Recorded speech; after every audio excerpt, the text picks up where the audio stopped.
इसके केंद्र में, इसके केंद्र में बहुत ही ज्यादा प्रेशर लग रहा होगा, लग रहा होगा कि नहीं लग रहा होगा। तो इन्होंने आइडिया लगाया कि हाँ भाई पृथ्वी बहुत ही क्योंकि विशाल ग्रह है, तो जाहिर सी बात है उसके केंद्र में बहुत ज्यादा दबाव भी लग रहा होगा। तो ये जो साक्ष्य थे ये कुछ ज्यादा जानकारी नहीं दे पा रहे थे, इनको बोलते थे हम अप्रत्यक्ष डायरेक्ट एविडेंसेस हो गए हमारे पास ये। तो बेसिकली क्या था कि पृथ्वी के आंतरिक संरचना को अध्ययन करने के लिए हमें कई तरह के साक्ष्यों पर निर्भर होना पड़ा, जिसमें जो भूकंपीय तरंग है, भूकंपीय तरंगों का बड़ा ही महत्वपूर्ण योगदान है। तो होता क्या है कि जब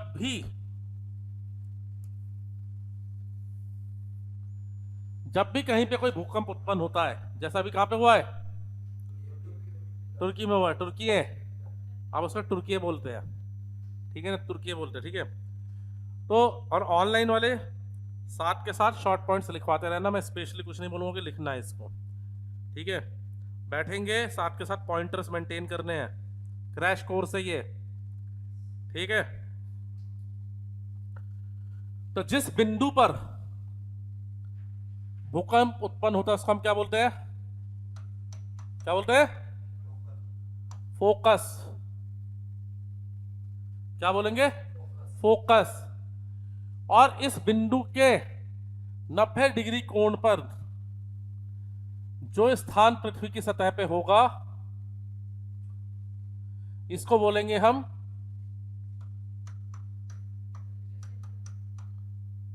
एपिसेंटर। जैसे तुर्की में जो भूकंप आया है, तुर्की में जो भूकंप आया है उसका एपिसेंटर कहां पर था,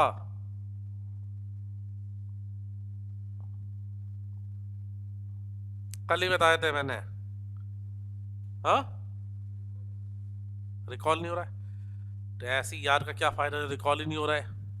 नुरदागी, ठीक है, नुरदागी।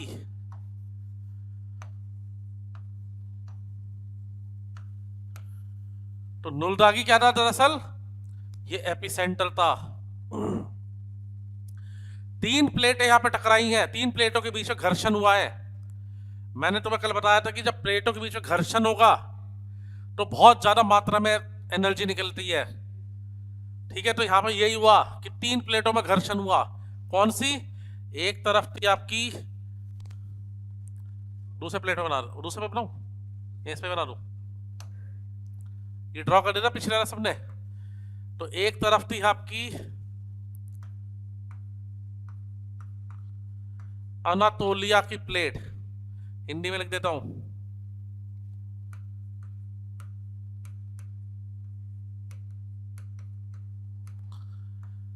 अनातोलिया की प्लेट। दूसरी हो गई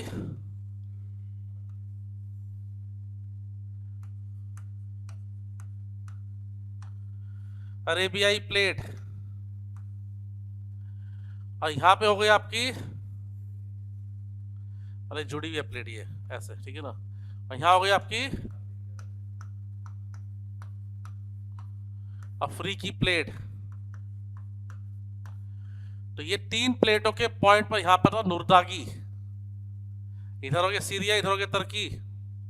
तो इन क्षेत्रों में हमने देखा कि एकदम भीषण तबाही हुई है, क्योंकि जब भी प्लेटों का बस घर्षण होगा तो बहुत ही ज्यादा जो है भीषण जो है भूकंप वहां पे निकलेंगे, क्योंकि और कोई अल्टरनेट है ही नहीं उसके पास। जो ऊर्जा है इतनी सारी, उस ऊर्जा के निकलने का और कोई रास्ता ही नहीं है भूकंप के अलावा। तो क्या होगा, बहुत ही भीषण जो है भूकंप यहाँ पे आएगा, और अभी भी आ रहा है, ठीक है ना। क्योंकि भूकंप एक बार आता है, अगर भीषण भूकंप आया है तो अपने साथ एक सीरीज की तरह आता है वो, यानी धीरे धीरे हल्के होते चले जाएंगे भूकंप। समझ में आ रही बात सबको, क्या वापिस आते हैं, आगे बढ़े, इसी को क्लीन कर देते हैं। तो यहां पे आप देखोगे कि जब कोई भूकंप आता है तो तीन तरह की तरंगें निकलती है। एक को बोलते हैं हम पी वेव्स या पी तरंग या प्राथमिक तरंग, ठीक है। दूसरी होती है जिसको बोलते हैं एस वेव, एस तरंग, और इसको बोलेंगे द्वितीयक तरंग। हाँ क्यों दिया? हाँ अभी उसमें आने दो पहले। और फिर होती है आपकी, फिर से होती है एक एस तरंग,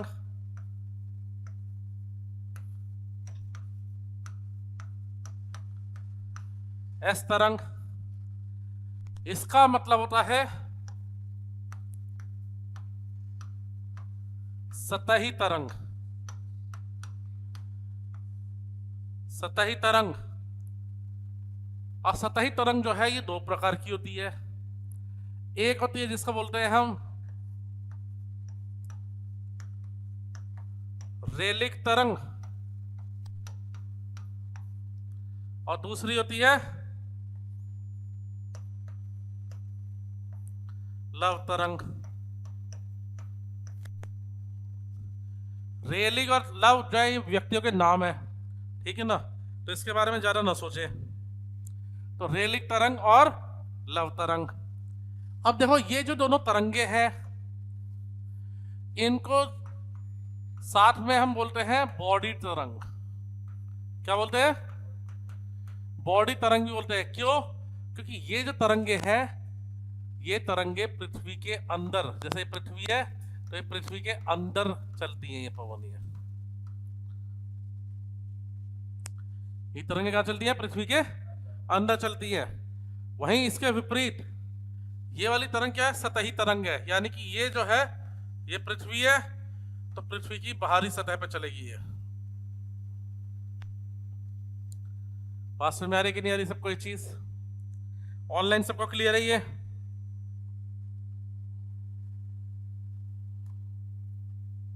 हाँ जी, ऑनलाइन सबको क्लियर है?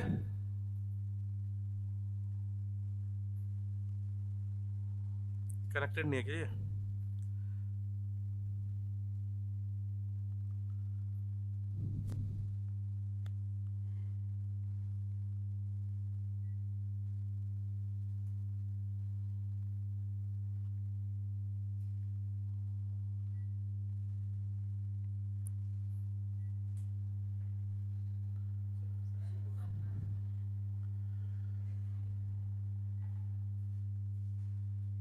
थोड़ा सा कर देता हूं।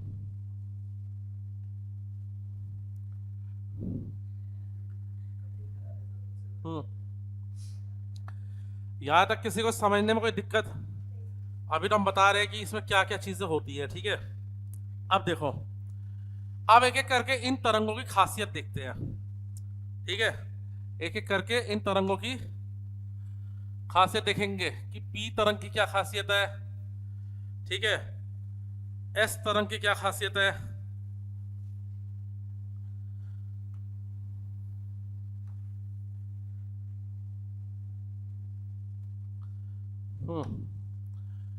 पी तरंग की खासियत क्या होती है? पी तरंग की जो गति है सबसे तेज होती है, सबसे तीव्र गति होती है ये। हाँ, वो यूनिट रखना जरूरी नहीं है, याद रखना जरूरी नहीं है, ठीक है ना। ये समझ लो कि सबसे तीव्र गति किसकी है? पी तरंग की होती है। और जो पी तरंग है ये जो है इसकी एक विशेषता है कि ये तरंग चाहे तरल माध्यम हो या ठोस माध्यम हो, दोनों से गुजर सकती है, ठीक है ना। ये जो तरंग है ये सॉलिड मीडियम और लिक्विड मीडियम यानी कि ठोस पदार्थ और तरल पदार्थ दोनों से पार हो सकती है ये। वहीं अगर मैं बात करता हूं एस तरंग की, द्वितीयक तरंग की, तो द्वितीयक तरंग की जो गति है वो पी तरंग के मुकाबले आधी है इसकी गति, ठीक है। इसकी गति क्या है? आधी है पी तरंग के तुलना में। इसके साथ साथ इस तरंग की एक खासियत है कि ये केवल ठोस माध्यम से ही गुजर सकती है, तरल माध्यम से नहीं गुजर पाएगी। ये ध्यान रखना है। किसकी बात कर रहे हैं? सेकेंडरी तरंग की बात कर रहे हैं। इतना ध्यान है सबको? इतना ध्यान रहेगा। साथ के साथ एक चीज और याद रखना, जो ये वाली तरंग है, सतही तरंग,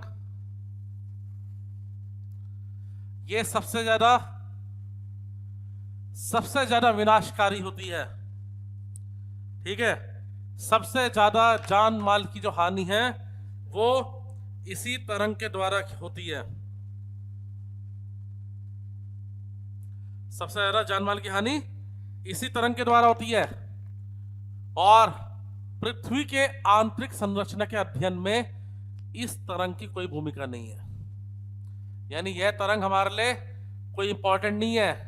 कब तक? जब तक हमें पृथ्वी के अंदरूनी बनावट को समझना है। अदरवाइज बहुत इंपॉर्टेंट है। क्यों इंपॉर्टेंट है? कि तबाही यही लाती है, विनाश यही करती है। क्योंकि ये क्या है? ये पृथ्वी की सतह पे चल रही है, और पृथ्वी की सतह पे ही अगर तेज तरंग है तो पृथ्वी की सतह पे ही इस तरह से लहरें ले आएगी। तो कोई भी बिल्डिंग है जड़ समेत उखड़ जाएगी। मॉल है, बिल्डिंग है, कुछ भी चीजें हैं, जड़ समेत उखड़ जाएंगी। ये यहां तक क्लियर है सबको? यहां तक क्लियर है कि नहीं क्लियर है?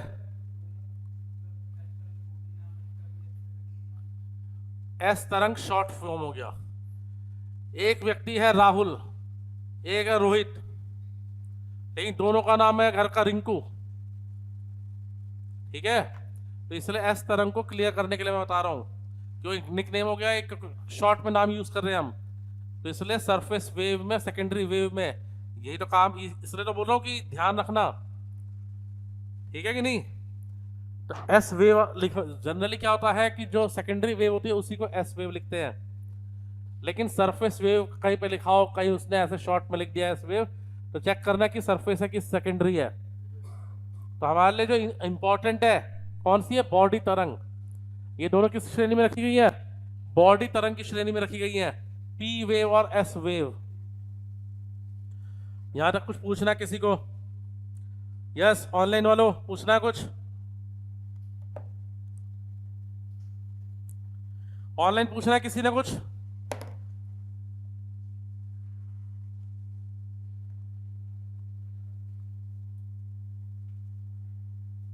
आइए।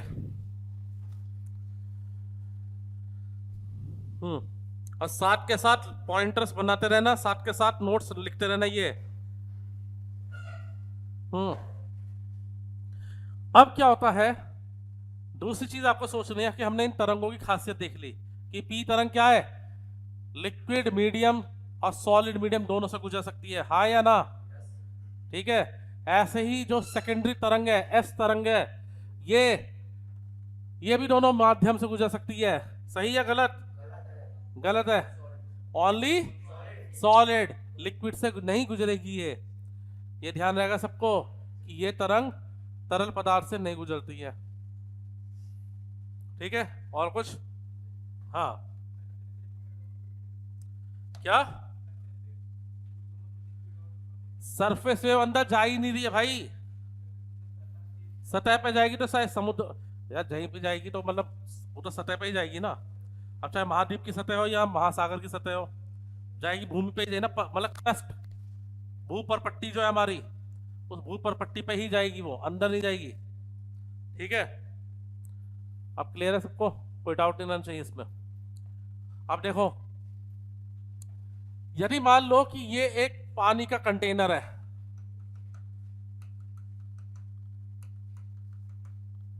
ये पानी का कंटेनर है, और मान लो तुम्हारे पास एक लेजर लाइट है। क्या है? लेजर लाइट है। तो जब तुम लेजर लाइट ऐसे मार रहे हो इस पानी के कंटेनर पे, तो जो लेजर बीम है, जो लेजर लाइट है, वो एकदम सीधी जाएगी ऐसे, या अपने रास्ते से ये भटक जाएगी? बताओ।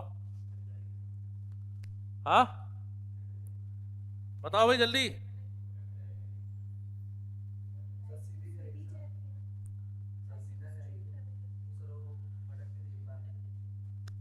ये लिक्विड मीडियम है, ये कैसा मीडियम है? गैसियस मीडियम है।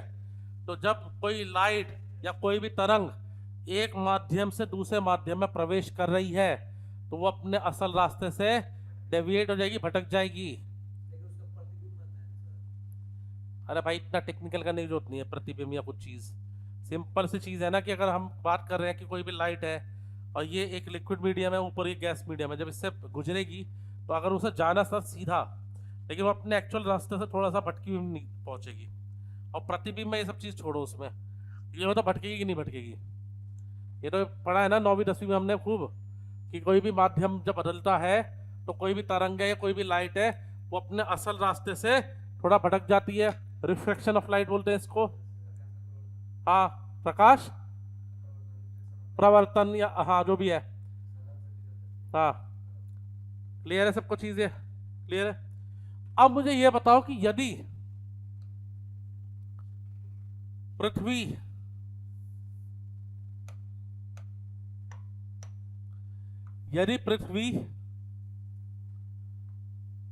पूरी तरह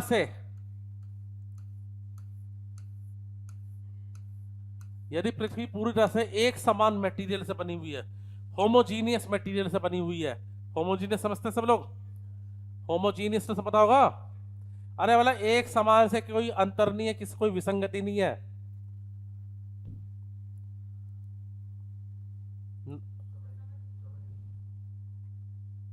एक समान, ये तो समझ आ रहा है कि एक समान से बनी हुई है, यानी पूरी तरह से ठोस है, हो सकता है पूरी तरह से तरल हो, यानी एक ही तरह के सामान से सारी की सारी बनी हुई है, एक समान है पूरी ऊपर से लेकर गहराई तक। तो ऐसी अवस्था में जब इसमें से ये बॉडी तरंगे गुजरेंगी तो कैसी गुजरेंगी? ये सीधी गुजरेंगी, क्योंकि माध्यम तो बदलाव हो ही नहीं रहा है। हमने देखा था कि अगर कोई तरंग एक माध्यम से दूसरे माध्यम में जाएगी तो क्या होगी? वो हल्की सी तिरछी होगी, अपने रास्ते से मुड़ जाएगी थोड़ा सा। लेकिन ये अगर पृथ्वी पूरी तरह से एक समान मटेरियल से बनी हुई है, एक ही माध्यम है, एक समान माध्यम है पूरा, ऊपर से लेकर सतह से लेकर गहराई तक एक समान माध्यम है, तो ये तरंगे क्या है? एकदम सीधी सीधी जाएंगी ऐसे। और यदि पृथ्वी कई सारे अलग अलग माध्यमों से बनी हुई है, यदि पृथ्वी कई सारे अलग अलग माध्यमों से बनी हुई है, तो ऐसी स्थिति में क्या होगा कि ये जो तरंगे हैं ये अपने रास्ते से काफी ज्यादा घूमी हुई दिखाई देंगी, ऐसे भटकी हुई दिखाई देंगी, ऐसे ही है।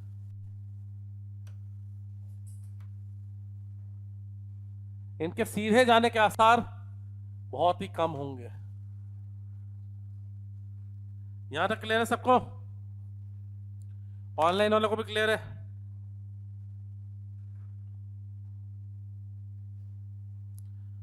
अब क्या हुआ?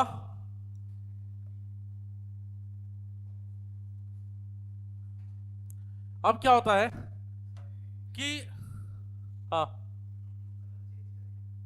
अभी आ रहे हैं, उस पर आ रहे हैं। पिक्चर देख ली तुमने पठान? कौन सी देखी थी लास्ट टाइम मूवी? मशीन? ये कौन सी है? अरे हॉल पे कौन सी देखी थी?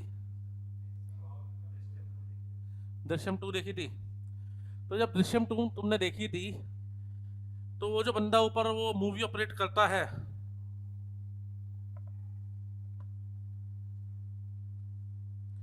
हाँ, तो जब दृश्यम 2 तुम पिक्चर देखने गए थे तो जो मूवी चला रहा है बंदा, जो ऑपरेट करता है ऑपरेटर, ऐसा हुआ कि आपने थोड़ी सी पिक्चर देखी उसके बाद कहा भाई काम कर, थोड़ा एंड चला दे जरा, है? उस पूरी पिक्चर में जो जान थी वो आखिरी के आधे घंटे में थी। हाँ, वरना शुरू में क्या चल रहा है क्या नहीं चल रहा समझ में नहीं आ रहा, लग रहा है यार पूरी मूवी की जो है असल में जो मजा आया है वो आखिरी के हाफ एन आवर में आया है ना? तो यहाँ पर भी वही चीज है कि हर चीज का अगर वो सीधा आधा, वो आखिरी का आधा पार्ट दिखा दे तो तुम्हें समझ में आता है, उस टाइम पे नहीं आएगा। लेकिन सबसे बढ़िया चीज है, लेकिन उससे पहले भूमिका बनानी पड़ती है ना, तो यहाँ पे वही चीज चल रही है, तो थोड़ा सा पेशेंस रखो उस चीज के लिए। तो क्या होता है बेसिकली कि पी तरंग और एस तरंग, ठीक है, एक पूछ रहे हैं गुरुजी, इन तरंगों का उद्गम कैसे होता है और किस वजह से अलग अलग हो जाती है, जैसे P लिक्विड में, S केवल सॉलिड में। देखो बेसिकली अजय, उद्गम की अगर मैं बात करूंगा तो उद्गम बेसिकली होता है प्लेटों के मूवमेंट से। जब प्लेटें चलेंगी, जब प्लेटों में हलचल होगी, तब इन तरंगों का उद्गम होगा। साथ के साथ दूसरी चीज ध्यान रखना कि पी तरंग और अगर एस तरंग के लोग बात करेंगे तो पी तरंग में जो मटेरियल है वो एक ही दिशा में आगे पीछे होकर चलता है। जैसे एक ड्रिल मशीन होती है ना, कि एक ही जगह पे हम उसको फोकस करके और लगातार चल रहे हैं, तो क्या होगा, वो ज्यादा गहराई तक खुदाई कर पाएगी। जबकि एस तरंग है तो यहाँ पे क्या होगा, पूरे लहरों के फॉर्म में चल रही है।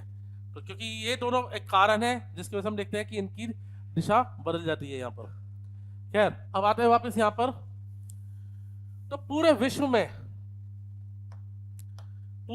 में लगभग 700 से ज्यादा जो अर्थक्वेक स्टेशंस हैं, यानी कि जहां पे भूकंपों को रिकॉर्ड किया जाता है।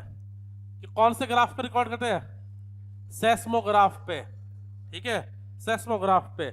तो पूरे विश्व में लगभग 700 से ज्यादा जो भूकंपीय स्टेशन है जहां पे इनको रिकॉर्ड किया जाता है, जहां पे इनको दर्ज किया जाता है, वहां का डेटा लिया गया। वहां का क्या लिया गया, डेटा। और डेटा लेने के बाद उसका कुछ अध्ययन किया गया। इसमें हमने क्या करा, इस पॉइंट को यहां पर पर्टिकुलर इस पॉइंट को हमने माना फोकस पॉइंट 0 डिग्री। क्या माना, फोकस पॉइंट 0 डिग्री, जहां से अर्थक्वेक निकल रहा है, ठीक है, सतह के नीचे है ये। और इसकी तुलना में, इस 0 डिग्री पॉइंट की तुलना में हमने क्या देखा कि लगभग पीली वाली के लिए मैं यूज कर रहा हूं, एस तरंग के लिए मैं यूज कर रहा हूं पीला वाला, और इसके लिए लाल, ठीक है। तो क्या देखा गया, 103 डिग्री के स्केल तक, 103 डिग्री के स्केल तक हमें दोनों एस तरंगे मिल रही हैं। दोनों एस तरंगे मिल रही हैं, और साथ के साथ पी तरंग भी यहां पे दर्ज की जा रही है। कितने स्केल तक बोल रहा हूं मैं, 103 तक। ये ध्यान रखना है तुम्हें, ठीक है, 103 तक।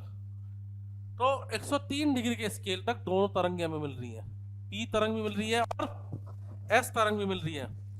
साथ के साथ एक और चीज देखने को मिल रही है कि ये जो तरंगे हैं ये तुलनात्मक रूप से थोड़ी तिरछी हैं, ठीक है, एकदम सीधी सीधी ना के हल्का सा तिरछापन है इसमें, यानी थोड़ी सी मुड़ी हुई है। ये क्या दर्शा रहा है कि अपने रास्ते से भटकी हैं ये, यहां रख ले रहे सबको। इसके बाद 143 डिग्री के स्केल पर,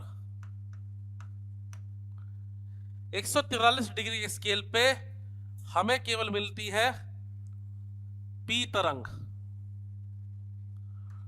हमें केवल मिलती है पी तरंग।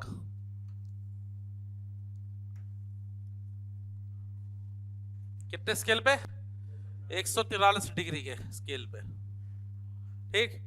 तो आप देखोगे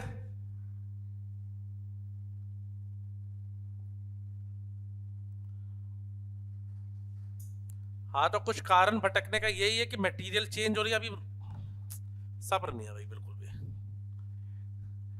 तो हमने क्या देखा कि ये 143 डिग्री के स्केल पे मिल रही है, लेकिन ये भी बहुत ज्यादा मुड़ी हुई है। कहने वाला ये कि इनको एकदम सीधा जाना चाहिए था, लेकिन हर जगह हम देख रहे हैं कि इसमें एक लहक है, एक लचक है, जो ये मुड़ के अपने असल रास्ते से भटक के कहीं पहुंच रही है। इतनी चीज क्लियर है सबको।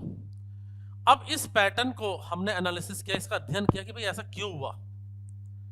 तो हमें समझ में आया, उससे पहले देख लेना कि यहाँ बीच में ये जो क्षेत्र बन रहा है, जहां पे ना पी तरंग मिली है ना एस तरंग मिली है, इस क्षेत्र को बोलते हैं छाया क्षेत्र या शैडो जोन। क्या बोलते हैं इसको, शैडो जोन। तो यूपीएससी कई बार पूछ चुका है ये चीज कि शैडो जोन कहां से कहां तक मिलता है हमें। तो शैडो जोन मिलेगा हमें 103 डिग्री से 143 डिग्री। और कुछ किताबों में 142 लिखा होगा, वो पुराना है, अपडेटेड नहीं है, तो वो भी हम ले सकते हैं, लेकिन 102 से 142 डिग्री भी सही है। तो दोनों ऑप्शन नहीं देगा, दोनों से कोई एक ही देगा, चाहे 102 दे दे या 103 दे दे, दोनों करेक्ट है। हाँ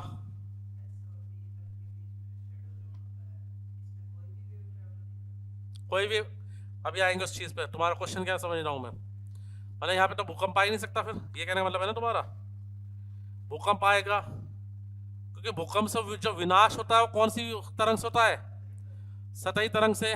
सतही तरंग तो आएगी यहाँ पर। और दूसरी चीज, हमने इस पॉइंट को फोकस लिया है तो शैडो क्षेत्र ये पड़ रहा है। यदि हमने यहाँ पे 0 पॉइंट ले लेंगे तो शैडो क्षेत्र कहीं यहाँ आ जाएगा, अगर उल्टा ले लेंगे तो शैडो क्षेत्र कहीं यहाँ आ जाएगा।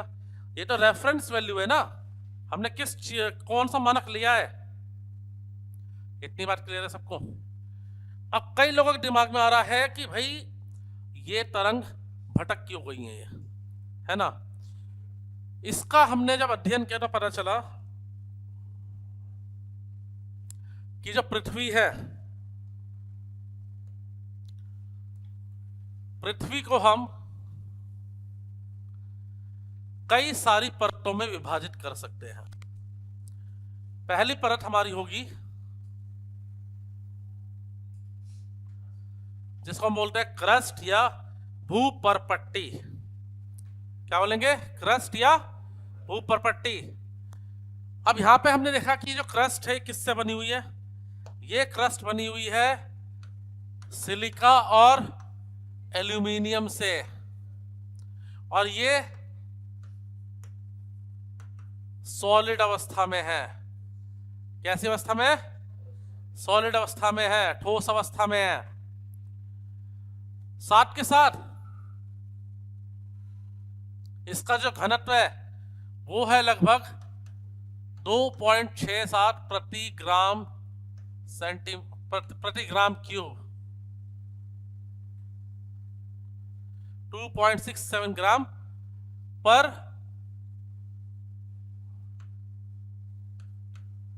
Centimetre cube. तो ये इसकी क्या है, एक औसत घनत्व है। यहां तक क्लियर है। इसके बाद सॉलिड माध्यम के बाद ये सारा जो मटेरियल देख रहे हो ये क्या है, ये तरल माध्यम है। ये सब क्या है, तरल माध्यम है, लिक्विड मीडियम है। तो हुआ क्या है कि क्यों ये तरंगे तिरछी हो रही हैं, क्योंकि ये सॉलिड से चली, लिक्विड में आई, बदल गई, ऐसे चली गई, सॉलिड से आई, लिक्विड में गई, बदल गई, फिर से ऐसे आ गई। तो इसलिए हम देख रहे हैं कि ये इसमें लचक आ रही है। फिर हमने देखा कि जो एस तरंग है, सेकेंडरी तरंग, वो तो एक लेवल के बाद आगे पहुंच ही नहीं पाई। तो क्यों नहीं पहुंच पाई भाई, वो इसलिए नहीं पहुंच पाई क्योंकि आगे जो मटेरियल था क्या था, वो लिक्विड मटेरियल था, तरल पदार्थ था। तो हमने देखा था कि जो एस तरंग है उसकी एक सीमा है कि वो जो है तरल पदार्थ से नहीं गुजर सकती है। और इसके बाद हमने देखा कि जो पी तरंग थी, पी तरंग पहुंची तो है लेकिन ये भी बहुत ज्यादा अपने रास्ते से भटकी हुई है, ये भी अपने रास्ते से बहुत ज्यादा भटकी हुई है। ऐसा क्यों हो रहा है, वो इसलिए हो रहा था, ये तो हम जानते हैं कि जो पी तरंग है वो तरल पदार्थ से और ठोस पदार्थ दोनों से गुजर सकती है, ये तो देखा ही था हमने, है ना। लेकिन बाद में फिर पता चल रहा है इसके अध्ययन से कि पृथ्वी के सेंटर पे भी एक कोई ठोस चीज है जिसकी वजह से जो पी तरंग है, जिसकी वजह से जो पी तरंग है उसका माध्यम एक से ज्यादा बार बदला गया है। तो पी तरंग कैसे गई है, ये पी तरंग कुछ इस तरह से गई है, लिक्विड में, सॉलिड से लिक्विड आई, रास्ता बदल गया, फिर से सॉलिड में आई, रास्ता बदल गया, फिर से लिक्विड में आई, रास्ता बदल गया, फिर से इधर आई, रास्ता बदल गया। तो इसलिए हम देख रहे हैं कि तरंग को कायदे में आना कहीं यहाँ था और आ गई यहाँ पर, इसलिए बीच में 103 डिग्री से 143 डिग्री के बीच में हमें कोई तरंग नहीं मिल रही, क्योंकि लगातार जो तरंग है वो अपने रास्ते से भटक गई हैं। यहां तक क्लियर है? श्रीकांत, श्रीकांत मुंडा, अजय कुमार सिंह, यहां तक क्लियर है सबको? तो क्यों हो रहा था ये? तो ये इसलिए हुआ है, शैडो जोन का भी निर्माण क्यों हुआ है? क्योंकि तरंग लगातार अपना रास्ते से भटकी हैं। अरे जल्दी बताओ भाई। हाँ, तो बेसिकली क्या है, माध्यम बदलाव। तो माध्यम बदलाव से क्या होगा, लगातार ये अपने रास्ते से भटकती चली गई। तो इसी में से हमने देखा कि 103 डिग्री से 143 डिग्री के मध्य में जो है शैडो जोन यानी कि छाया क्षेत्र का निर्माण हो गया। पेपर में प्रश्न मिलेगा ये। अगर वो पूछेगा कि जो पी तरंग है, पी तरंग का छाया क्षेत्र कौन सा है, इतना, ये वाला 103 से 143 डिग्री के बीच में ये वाला, ठीक है, ये कौन सा है, पी तरंग का छाया क्षेत्र है, यानी shadow zone of P wave. यदि आपसे पूछे वो कि एस तरंग का छाया क्षेत्र कौन सा है, यानी एस वेव का शैडो जोन कौन सा है, तो कौन सा दिखाई देगा इसमें? एस तरंग का शैडो जोन 103 डिग्री के बाद एस तरंग हमें मिली ही नहीं है, इसलिए इससे आगे का जितना क्षेत्र है ये सब इसका क्या है, शैडो जोन बन जाएगा, ये इसका शैडो जोन कहलाएगा। क्यों सेम हो गया? क्यों पी तरंग यहां मिल नहीं रही है हमें 103 के बाद, और 103 से पहले भी मिल रही है, 103 तक भी मिल रही है, और 143 से भी मिल रही है, बीच में तो नहीं मिली है ना। तो उसके मध्य में जहां पे नहीं मिली उसको हमने शैडो क्षेत्र बोल लिया, उसका छाया क्षेत्र बोल लिया।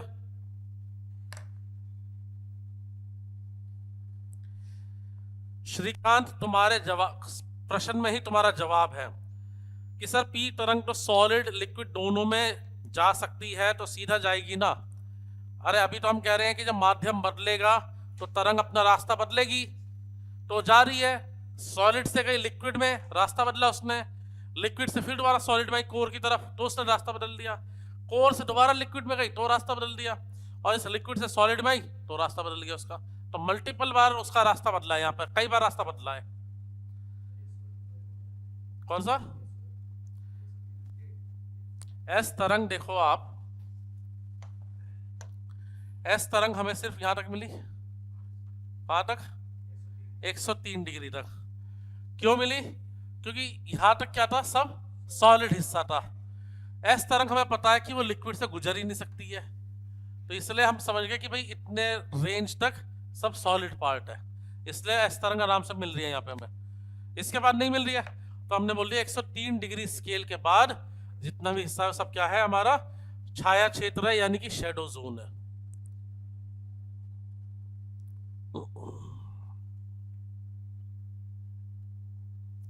गरिमा रावत, आप कह रहे हो कि सॉलिड में स्ट्रेट नहीं जाएगी क्या? तो अगर सॉलिड में स्ट्रेट गई, मान लो तुम्हारे हिसाब से सॉलिड में स्ट्रेट चली गई ऐसे, तो अब लिक्विड में आएगी तो फिर नहीं बदलेगी अपने रास्ते से। एक कॉमन सी चीज को इतना कॉम्प्लिकेट क्यों कर रखा है तुमने? अभी खुद ही तुमने समझ लिया कि जब मीडियम चेंज होगा, कोई तरंग एक माध्यम से दूसरे माध्यम में जाएगी तो वो अपना रास्ते से भटकेगी, तिरछी होगी अपने रास्ते से। ये एक स्नेल्स लॉ होता है जो 9वीं में 10वीं में पढ़ाया जाता है, ठीक है ना।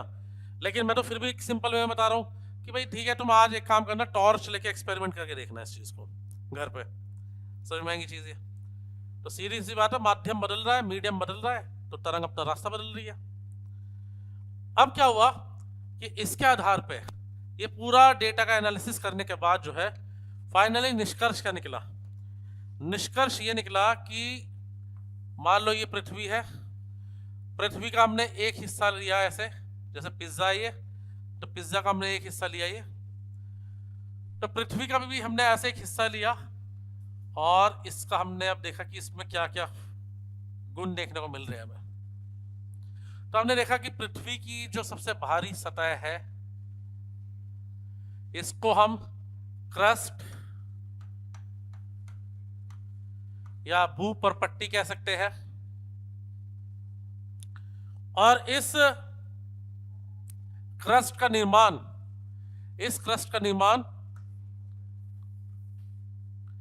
सिलिका और एल्यूमिनियम से हुआ है। ये ठोस अवस्था में पाई जा रही है। इसका घनत्व कितना है? 2.67 ग्राम पर सेंटीमीटर क्यूब। यार क्लियर है? इसके बाद हमने देखा कि इसके बाद सब तरल पदार्थ आ जाता है, और तरल पदार्थ के बाद आता है हमारा कोर। तो ये जो तरल पदार्थ वाला हिस्सा है इसको नाम दे दिया हमने मेंटल।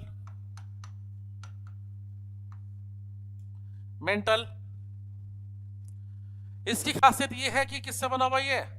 ये सिलिका और मैग्नीशियम से बना हुआ है, सीमा। साथ के साथ इसका जो औसत घनत्व है वो लगभग 5.5 ग्राम पर सेंटीमीटर क्यूब तक का है। यदि मैं बात करूंगा इसके आयतन की, इसके वॉल्यूम की, तो सबसे ज्यादा वॉल्यूम इसी का ही है, 84%।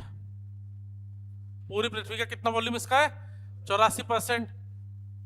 ठीक है।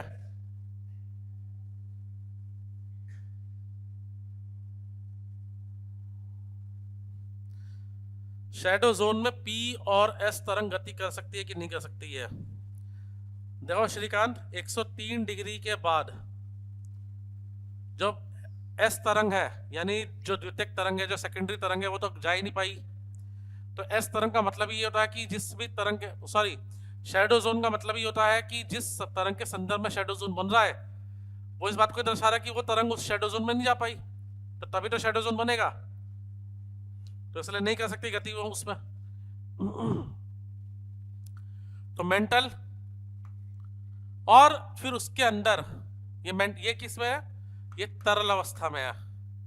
किसमें? ये तरल अवस्था में। इसके बाद आता है हमारा क्रोड,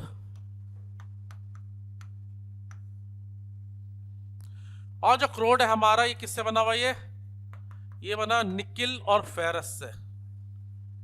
किससे बना हुआ? ये निकिल और फेरस से बना हुआ है। इसकी जो औसत, जो इसका जो घनत्व है वो कितना है? इसका औसत घनत्व है 11 ग्राम प्रति सेंटीमीटर क्यूब से 15 ग्राम प्रति सेंटीमीटर क्यूब। ये इसका क्या है? औसत घनत्व है। ये यहां तक क्लियर है सबको? यहां तक सबको क्लियर है? कोई डाउट किसी का?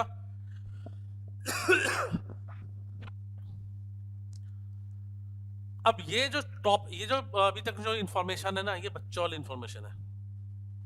ठीक है, सब क्या है? ये बच्चों वाली इंफॉर्मेशन है, यानी यूपीएससी से पूछ कर बोर हो चुका है। तो मुझे नहीं लगता कि अभी दोबारा वो इतनी चीजों पे पूछने पे अपना टाइम खराब करेगा। यूपीएससी क्या पूछेगा? जैसे मान लो मैंने बताया कि ये सॉलिड माध्यम में है, ये लिक्विड और ये सॉलिड। तो एक माध्यम और दूसरे माध्यम के मध्य में जब हम जाते हैं तो दोनों के बीच एक संक्रमण क्षेत्र मिलता है। एक माध्यम और दूसरे माध्यम के मध्य में क्या होगा? संक्रमण क्षेत्र होगा। ये संक्रमण क्षेत्र कैसा होगा? ना पूरी तरह से सॉलिड होगा, ना पूरी तरह से लिक्विड होगा। ये बात समझ में आ रही है कि नहीं आ रहा है? नीचे लिखा है 11 ग्राम प्रति सेंटीमीटर क्यूब से 15 ग्राम प्रति सेंटीमीटर क्यूब। हाँ जी, ऑनलाइन वालों को क्लियर है सबको? तो ऊपर दिख रहा है कि जो क्रस्ट है, हमारी भूपर पट्टी है, ये किससे बनी हुई है? सॉलिड माध्यम से बनी हुई है। और नीचे क्या है? तरल पदार्थ है। तो तरल और सॉलिड के मध्य में क्या होगा? एक संक्रमण क्षेत्र होगा। संक्रमण क्षेत्र होगा तो इसमें दोनों के गुण मिलेंगे, तरल पदार्थ के भी और ठोस पदार्थ के भी। तो ऐसे संक्रमण क्षेत्र को हम बोलते हैं असंबद्धता। क्या बोलते हैं? असंबद्धता, या इसको बोलते हैं डिसकंटिन्यूटी। इसको विच्छिन्नता भी बोला जाता है। इसको असंबद्धता, डिसकंटिन्यूटी या विच्छिन्नता भी बोला जाता है। जितना बता रहा हूं पहले वो सुन लो। तो डिसकंटिन्यूटी इसको बोला जाता है। अब इसको जो है एक व्यक्ति था मोहरोविकिक। तो मोहरोविकिक व्यक्ति का नाम का जो साइंटिस्ट था उसने इस असंबद्धता की खोज की थी, इसलिए इसका नाम हो गया मोहो डिस्कंटिन्यूटी। क्या हो गया?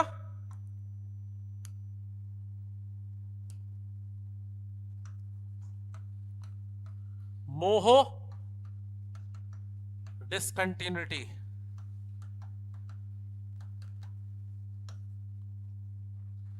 या मोहोरोविकिक असंबद्धता। यहां तक क्लियर है? इसी प्रकार से हमने देखा कि जो मेंटल है वो लिक्विड स्टेट में है, तरल अवस्था में है, और जो क्रोड है वो ठोस अवस्था में है। तो इनके मध्य में भी क्या है? एक संक्रमण क्षेत्र है।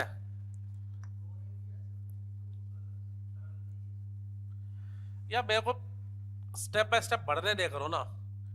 कौन कौन पूछा ये? जब टॉपिक खत्म हो जाए ना और कुछ रह जाए तब पूछना।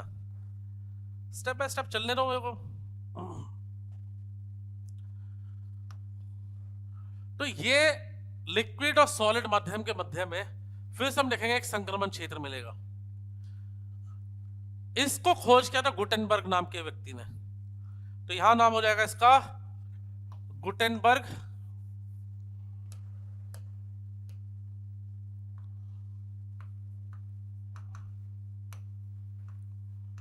Gutenberg discontinuity.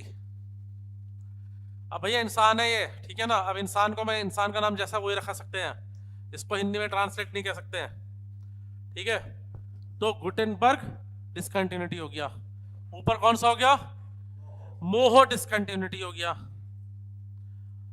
जब इन तरंगों की कई सारी उप श्रेणियां भी होती हैं, वो जानने की जरूरत नहीं है, लेकिन समझ लो कि उप श्रेणियां भी होती हैं इन तरंगों की। जब पी तरंग है उसकी भी कई सारी वैरायटी होती है, एस तरंग है उसकी भी कई सारी वैरायटी होती है। तो जब इनका और जरा गहन अध्ययन किया गया तो पता चलता है कि जो हमारी क्रस्ट है, ठीक है, जो हमारी भूपरपट्टी है, इसको भी हम जो है दो हिस्सों में विभाजित कर सकते हैं। इसको भी हम क्या कर सकते हैं? दो हिस्सों में विभाजित कर सकते हैं।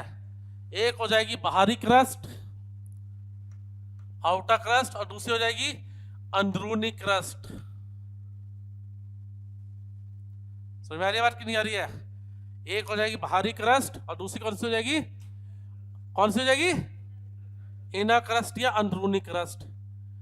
जो अंदरूनी क्रस्ट है, अंदरूनी क्रस्ट में जो घनत्व तुलनात्मक रूप से थोड़ा ज्यादा मिलेगा, ठीक है। और इन दोनों के मध्य में भी क्या है? एक संक्रमण क्षेत्र मिल रहा है हमें। इनके मध्य में भी क्या है? एक संक्रमण क्षेत्र मिल रहा है। और इस संक्रमण क्षेत्र को हम बोलते हैं कॉनरैड डिस्कंटिन्यूटी। देखा, आपने एक पूछ रहे थे, अभी मैं उससे दो एक्स्ट्रा बताने वाला हूं। तो थोड़ा सा वेट करना है बस, टॉपिक जब खत्म नहीं हो रहा। टॉपिक खत्म हो जाए तब पूछ लो कि सर ये चीज पूछनी थी इसमें। इस ऐसे ही ये जो मेंटल वाला, जो कोर वाला हिस्सा है, तो कोर ऐसा समझ लो कि कोर को भी हम दो हिस्सों में डिवाइड करते हैं। जो कोर का भारी हिस्सा है,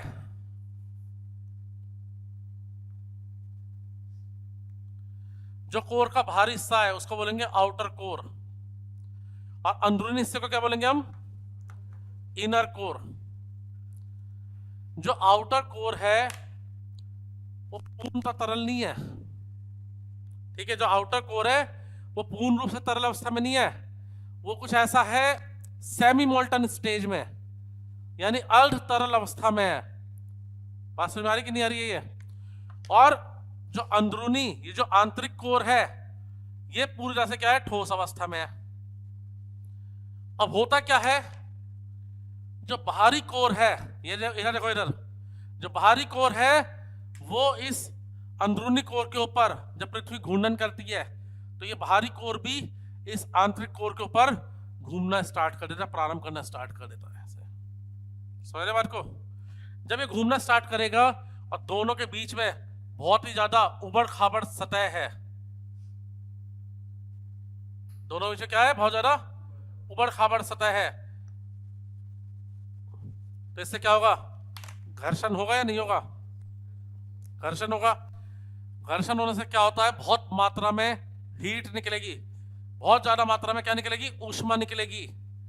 ऊष्मा निकलेगी, वो ऊष्मा यहाँ पे ट्रांसफर होगी इस तरल पदार्थ में। तो हम देखेंगे कि जो हिस्सा इस तरल पदार्थ के मतलब कोर के नजदीक है मेंटल का, उसका तापमान ज्यादा मिलेगा क्योंकि वो ऊष्मा के स्रोत के नजदीक है। यहां तक क्लियर है सबको? पूजा, राजकुमार, श्रीकांत, गरिमा, अंजलि, अजय, सबको क्लियर है यहां तक? आउटर कोर होगा अर्ध तरल अवस्था में, तरल अवस्था गलत हो जाएगा बोलना, ये अर्ध तरल अवस्था में होगा, ठीक है। तो ये था हमारा इनर कोर, ये था आउटर कोर, ये उसके ऊपर बहुत तेजी से घूम रहा है। दोनों के बीच में बहुत ही ज्यादा उबड़ खाबड़ सरफेस है, यानी कि बहुत ही रफ सरफेस है। इससे क्या होगा, बहुत ज्यादा मात्रा में घर्षण भी निकल के आएगा। इस घर्षण से क्या होगा, बहुत ज्यादा मात्रा में ऊष्मा भी निकलेगी, साथ के साथ ये पृथ्वी के लिए एक चुंबक का काम करना स्टार्ट कर देगा। चुंबक कैसे बनती है, डायनेमो का कॉन्सेप्ट याद है तुम्हें? थोड़ा बहुत डायनेमो याद है? तो जब घर्षण हो रही है, रबिंग हो रही है लगातार, तो क्या होगा, जो मटेरियल है वो चार्ज होना स्टार्ट हो जाएगा। मटेरियल क्या होगा, चार्ज हो जाएगा। तो ये इससे क्या होगा, पृथ्वी का एक चुंबक का पूरा एक फील्ड, मैग्नेटिक फील्ड पृथ्वी का बन जाएगा इससे। और साथ के साथ दूसरी चीज क्या होगी, भारी मात्रा में ऊष्मा निकलेगी जो इस इतने हिस्से में, यानी ये हिस्सा इसके एकदम टच कर रहा है, तो ये ज्यादा गर्म होगा। जैसा मान लो तुम सर्दियों में पानी गर्म करते हो गैस पे, तो अगर उस भगोने में ऊपर हिस्से में हाथ डालोगे, पानी नॉर्मल सा लगेगा, थोड़ा गहराई पर डालोगे तो पानी ज्यादा गर्म लगेगा। लगता है कि नहीं लगता है? तो क्यों लगता है वो गर्म, क्योंकि वो हीट सोर्स, जो ऊष्मा का स्रोत है, उसके एकदम नजदीक में स्थित है। वही चीज यहाँ पे हो रही है। तो ऐसी स्थिति में क्या होता है, हम देखेंगे कि जो मेंटल है, इसको भी हम तापमान के आधार पे दो हिस्सों में डिवाइड कर सकते हैं। एक हो जाएगा इनर मेंटल और दूसरा हो जाएगा आउटर मेंटल। ओम, ठीक है, आउटर मेंटल, इनर मेंटल। तो आउटर मेंटल और इनर मेंटल के बीच में भी एक असंबद्धता है, एक डिसकंटिन्यूटी है, जिसको हम रैपिडी डिसकंटिन्यूटी कहते हैं। क्या कहते हैं? रैपिडी डिसकंटिन्यूटी कहते हैं। और इसी प्रकार से आउटर कोर और इनर कोर के मध्य में भी जो है एक, आउटर कोर और इनर कोर के मध्य में भी एक लाइन ऑफ डिसकंटिन्यूटी है, जिसको हम लेहमैन डिसकंटिन्यूटी बोलते हैं।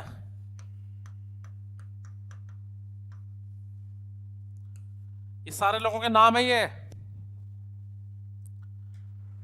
ठीक है। तो लेहमैन डिसकंटिन्यूटी या फिर लेहमैन असंबद्धता, और लेहमैन लिखना है, लेमन नहीं लिखना है इसको, यहां तक क्लियर है? अब प्रश्न क्या हो सकता है, प्रश्न ये मिलेगा कि एक मैचिंग टाइप का प्रश्न बनाएगा। मैचिंग टाइप के प्रश्न में क्या करेगा वो, कि एक तरफ जो है लोकेशन लिखेगा, आउटर कोर, इनर कोर, फिर पूछेगा इसके सामने मैच करके दे देगा कॉनरेड डिसकंटिन्यूटी। तो कॉनरेड डिसकंटिन्यूटी हमारे आउटर कोर और इनर कोर के मध्य में आती है। यस सर, दिख रहा है तुम्हें आउटर कोर इनर कोर कहाँ है? रैपिडी देखो, आउटर कोर और इनर कोर, इसके पीछे कौन सी है? Lehman discontinuity. फिर दूसरा पेयर बना के देगा, आउटर क्रस्ट इनर क्रस्ट के मध्य में कौन सी है? मोहो डिसकंटिन्यूटी है। कौन सी है? कॉनरेड है, ठीक है। इसी प्रकार से प्रश्न बना, एक और पेयर बना देगा कि कोर और क्रस्ट और मेंटल के बीच में जो वो है डिसकंटिन्यूटी, उसका नाम क्या है? क्या नाम है? मोहो डिसकंटिन्यूटी नाम है, ठीक है। तो ऐसे में आप देखोगे कि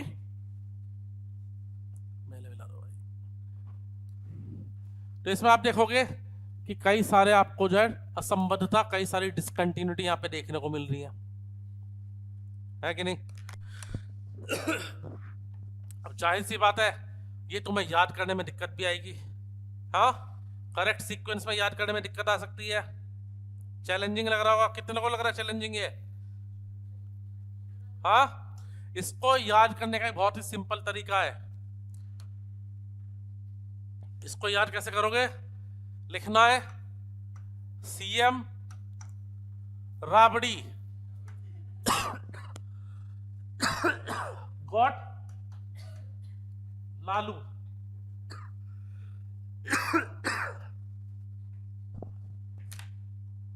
ठीक है, सीएम राबड़ी गॉट लालू।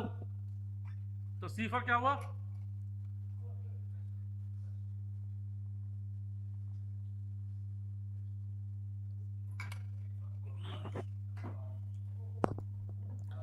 भैया डिसकंटिन्यूटी याद करनी है ना, तो सी फॉर क्या होगा? कॉनरेड। ये क्या होगा? माओनी मोहरोविकिक। ये क्या होगा? रैपिटी। ये क्या होगा? और ये क्या होगा? लेहमैन। तो इस तरीके से इसको तुम आसानी से याद भी कर सकते हो। क्लियर हो गया सबको? ये जय हिंद, याद हो गया? हाथ बता रहे, 2-3 बार कर चुके तुम, क्या बात है।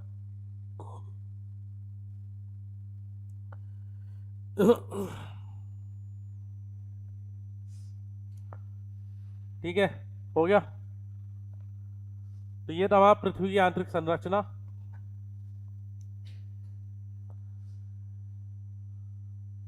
अब मुझे ये बताओ कि थोड़ी देर पहले हमने बात करी कि जो पृथ्वी का जो पृथ्वी की गहराई में तापमान बढ़ रहा था, ठीक है ना, वो मैंने गलती से यहाँ लिख दिया था 3.2। नहीं, वो 3.2 नहीं, वो 1 डिग्री सेल्सियस है। 1 डिग्री सेल्सियस प्रति 32 मीटर। ठीक है, यानी मोटा मोटा 100 मीटर की गहराई पे कितना तापमान बढ़ गया? 3 डिग्री सेल्सियस। हाँ, उसको करेक्ट कर लेना, 1 डिग्री सेल्सियस पर 32 मीटर है।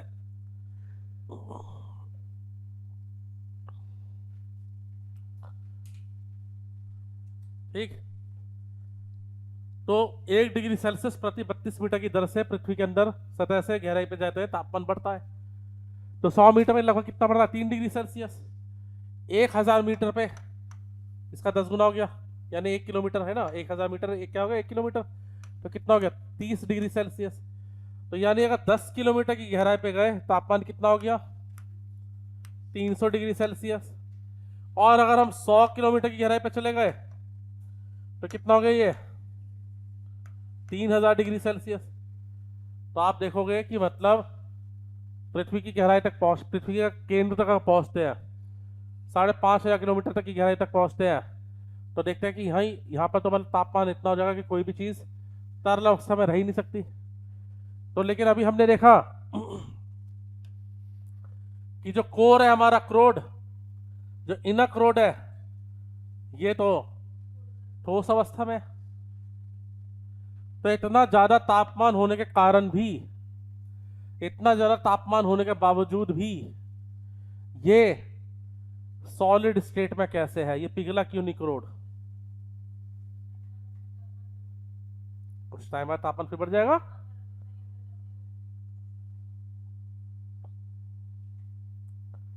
सोचो इस बारे में जरा। जय हिंद। बताओ, जो सवाल पूछा है कि पृथ्वी की गहराई में तापमान बहुत ज्यादा होगा, केंद्र तक पहुंचने पर तो बहुत ज्यादा तापमान हो जाएगा। तो इतने ज्यादा उच्च तापमान के बावजूद भी जो हमारा इनर कोर है, जो आंतरिक क्रोड है हमारा, ये आंतरिक क्रोड पिघला क्यों नहीं? इतने ज्यादा तापमान में पिघल जाना चाहिए था इसको।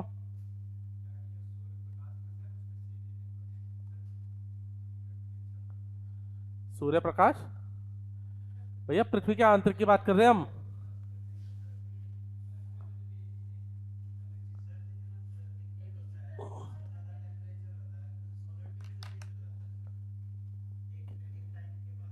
यहाँ पे इंजीनियरिंग वाले कितने लोग हैं? इंजीनियर, साइंस बैकग्राउंड वाला कौन है?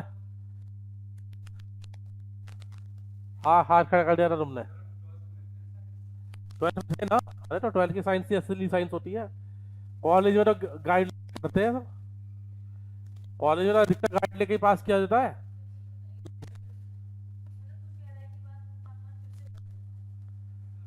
कुछ कह रहे हैं कि भाई तापमान बढ़ रहा है ना, तो हम कह रहे हैं कि तापमान बढ़ रहा है तो ये जो है तरल अवस्था में क्यों नहीं है फिर ये?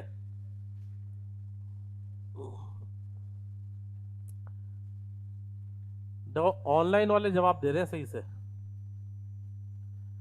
ऑनलाइन वालों के जवाब आ रहे हैं सही से एकदम। अच्छा गूगल सर्च करके आ रहे हैं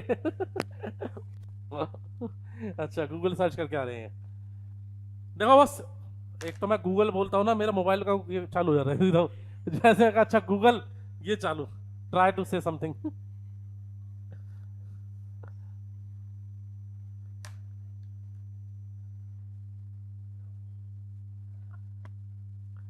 हाँ, ऑनलाइन वाले ऑफलाइन वाले क्या है बताओ, वही कोशिश तो करो आंसर देने की।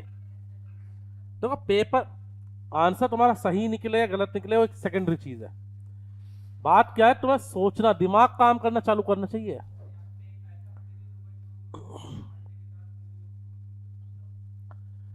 कोई ऐसा मटेरियल होगा जो टेम्परेचर बढ़ने पर ठोस हो जाएगा।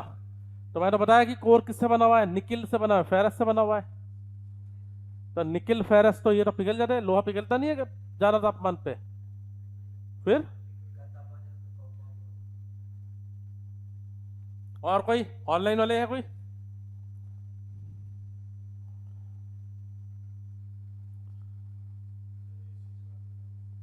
हम्म,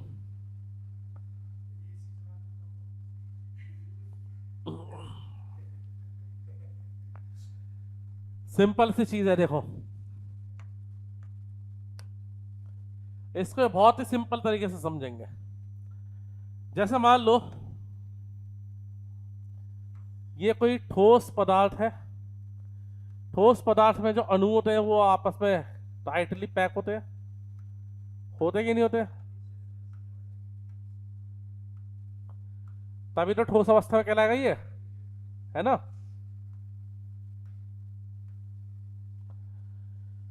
जब हम इसको जलाना स्टार्ट करेंगे,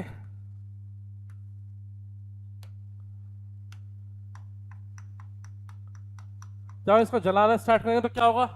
ये जो अणु है ये एक दूसरे से थोड़ा दूर हो जाएंगे, और ये हो सकता है ये तरल अवस्था में हो जाए,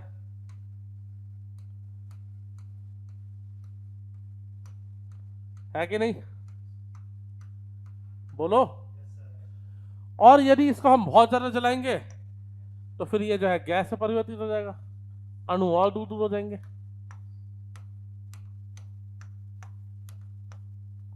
ऐसे। लेकिन मान लो कि मैं इसको जला रहा हूं, लेकिन साथ के साथ मान लो मेरे पास ऐसी कोई कंप्रेसर मशीन है जिसके द्वारा मैंने इसको चारों ओर से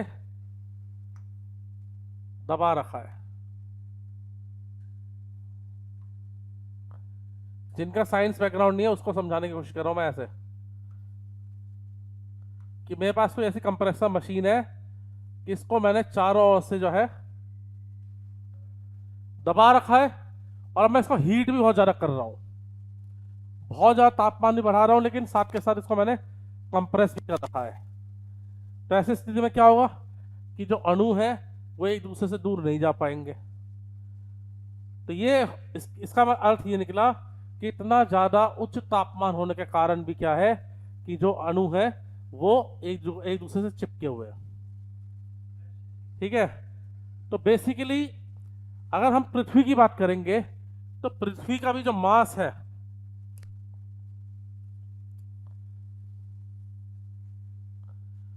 ये सारा का सारा दबाव कहां पे लगा रहा है? अपने सेंटर पे। तो इतने ज्यादा प्रेशर के कारण क्या हो रहा है कि जो अणु है ये ज्यादा तापमान होने के कारण भी क्या है, अटैच है, दूर नहीं हो पा रहे हैं। समझ में आ रही बात ये? तब ध्यान रखना है कि क्या क्या चीजें इसमें बोलनी है। एक हो गई तुम्हारी डिसकंटिन्यूटी, दूसरा हो गया कि क्यों ये तरल अवस्था में ही है। क्यों ये तरल अवस्था में है? तो हाई प्रेशर। इसमें एक दो लोगों ने लिखा था, ये एक दो लोगों ने आंसर लिखा था। गुड, जिसने भी आंसर लिखा है।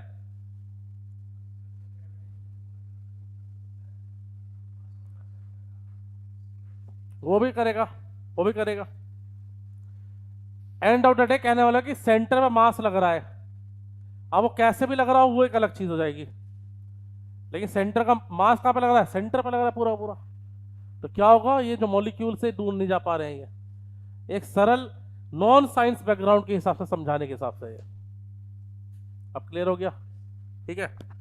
तो इस टॉपिक पे कैसा भी प्रश्न आप दे दे, वो कितना भी डिटेल में दे रहे, बहुत ज्यादा डिटेल में देगा तो पूछेगा तुमसे डिसकंटिन्यूटीज के बारे में।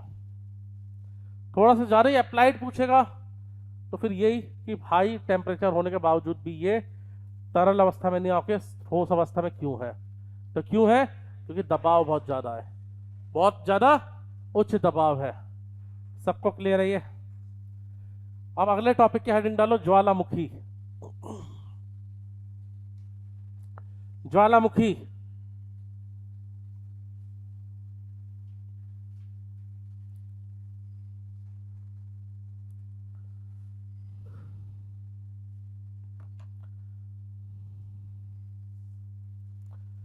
तो ये ध्यान रखना कि तुम्हारे दो टॉपिक इसमें कवर हो गए हैं। एक भूकंप का, कि भूकंप का फोकस एपिसेंटर क्या होता है। दूसरा, भूकंप जब आता है तो तरंगें कौन कौन सी होती हैं। तो पी तरंग, एस तरंग और सतही तरंग होती है। ठीक है। और भूकंप की जो तीव्रता किस पे नापी जाती है? वो रिक्टर स्केल पे नापी जाती है। जिस ग्राफ पे आता है वो सेस्मोग्राम उसको बोलते हैं, सेस्मोग्राफ। और जो मशीन होती है उसको बोलते हैं सेस्मोग्राम। क्या बोलते हैं? सेस्मोग्राम। और पुराने जमाने में एक होता था उसको बोलते थे मरकरली स्केल। वो क्या होता था? मरकली, मरकरी नहीं, मरकली ली, ठीक है ना, मरकरी नहीं बोलना है। तो मरकली स्केल। ठीक है। कोई प्रश्न है किसी का? ऑनलाइन वालों का कोई प्रश्न है?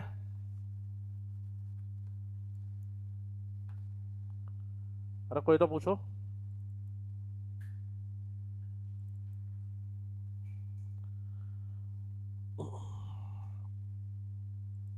अब इसके बाद हेडिंग डालो ज्वालामुखी।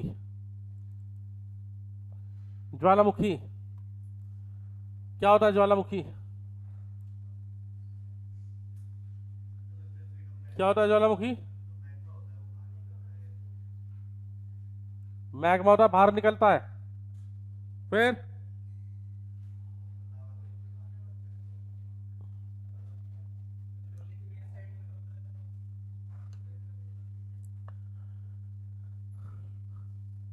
तो ज्वालामुखी दरअसल एक दरार,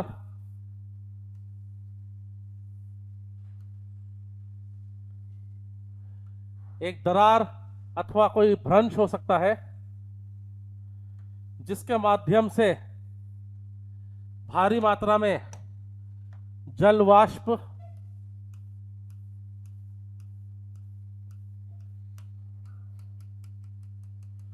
भारी मात्रा में जल वाष्प, धूल कण, जहरीली गैस, लावा और पायरोक्लास्टिक मटेरियल या पायरोक्लास्टिक पदार्थ। कौन सा? पायरोक्लास्टिक पदार्थ उत्सर्जित होते हैं। पायरोक्लास्टिक पदार्थ क्या होते हैं? ये वे पदार्थ होते हैं जो ज्वालामुखी लावा के साथ निकलते हैं। ये चट्टानें होती हैं, ये चट्टानें नुकीली हो सकती हैं, इनकी बहुत तेज धार हो सकती हैं और ये काफी दूरी तक कई बार ब्लास्ट के साथ गिर सकती हैं। ठीक है, क्लियर है कि नहीं क्लियर है सबको? तो बेसिकली क्या होता है, ज्वालामुखी का डायग्राम जब बनाओगे तो ऐसे बनाना होता है। जो हम बनाते हैं ना ज्वालामुखी इस तरह से करके, तो ये स्थलाकृति है। ये बाद में बनता है ज्वालामुखी के उत्सर्जन के बाद। तो सबसे पहला जो ज्वालामुखी है वो ऐसा दिखाई देता है। ये बाद की स्थलाकृति जो उसमें बनती है इसको बोलते हैं शंकु। क्या बोलते हैं इसको? शंकु। ज्वालामुखी है शंकु या वॉल्केनिक कोन। इतना ध्यान आएगा।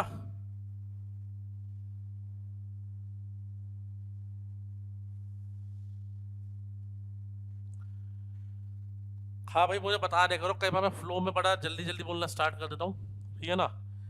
तो अगर कोई पिछड़ रहा हो तो बता देना। हालांकि मैंने अभी तक ऐसा कुछ टेक्निकल नहीं बोला कि पिछड़ गया हो ऐसा कोई चीज़। लेकिन ज्वालामुखी में ध्यान रखना कि ज्वालामुखी का डायग्राम आप ऐसे बनाएंगे, और ये जो फीचर दिख रहा है, ये जो स्थलाकृति दिख रही है, ये बाद में बनती स्थलाकृति है ये। ठीक, तो ज्वालामुखी है क्या?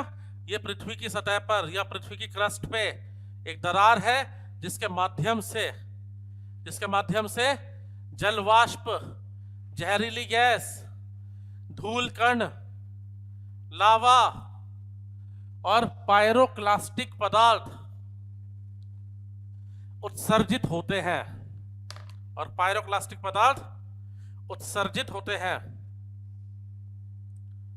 यहां तक क्लियर है सबको? सबको क्लियर है?